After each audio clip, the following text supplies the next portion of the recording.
How were non-Romans treated in the Roman Empire?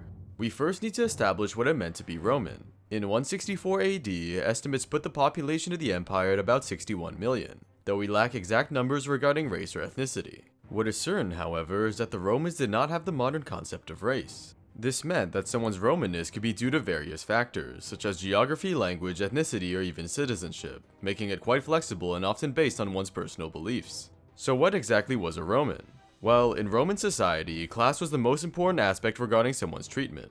Citizenship and being free were crucial, since non-citizens, followed by slaves, were at the lower echelons of society. These aspects worked alongside Roman culture, since historical evidence has shown this to be very important towards integration. Therefore, there was no clear-cut definition for what made one Roman, but for the purposes of this video, Roman will mean someone who identified as one and was a citizen, thus practicing its culture, whether it be clothes, speaking Latin, practicing Roman religion, and so on.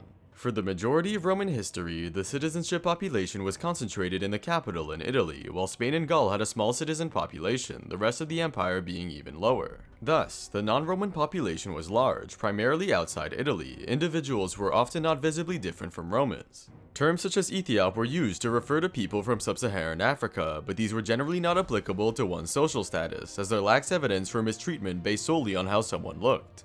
Once again, the main aspect was class, and most professions were available to the average individual, while slaves could look widely different. Non-citizens, regardless of appearance, were given less privileges. Not only were they not allowed to vote, run for office, or serve in the main legions of the army, but they were limited in their right to marry, own and inherit property, and attain wealth, even paying tribute in many cases. They also faced discrimination, with Roman poets even ridiculing other cultures based on what they wore, ate, said, or behaved, leading to terms like barbarian.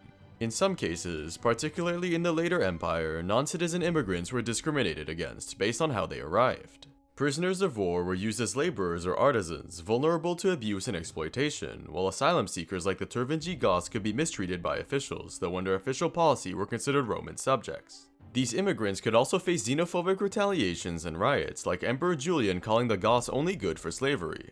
Of course, not all treatment was negative. Many non-citizens simply worked for a living, getting by as any citizen did, with many pathways to integration, like joining the army. The treatment of slaves was of course quite poor. Rome practiced chattel slavery, which meant slaves were property and not people, subject to mistreatment and abuse. Individuals became slaves by birthright, being a prisoner of war purchased or in rare cases due to debt or punishment for a crime, which caused the stripping of citizenship if they had it. Overall, the non-Roman population of the empire were individuals who were not citizens and did not identify as Roman. They were treated with less privileges, discrimination, and sometimes outright attacks by the state.